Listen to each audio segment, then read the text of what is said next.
ఇల్లు కట్టుకొనే ఇటుకకు రాయికు సెలకల జల్లే ఎరువు కుళ్ళుకో ఎద్దు బండి ఉన్నోనికి సేతులో ఏడాదంతా పని దొరికేది టాటా ట్రాక్టరు టక్కరిచ్చినాదో నా డొంకదారిని ఆ ఎద్దు బండికి ఎగిరి పడ్డదమ్మో నా పల్లెల్లోనా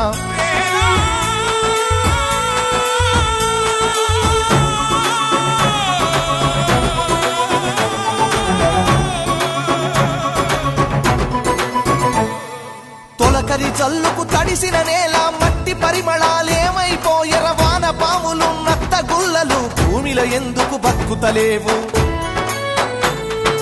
పత్తి మందుల గత్తర వాసన రాయి పంట పొలాలల ఆ మిట్టికి తెచ్చిన అప్పే కట్టాయే నా రైతు బుతికపై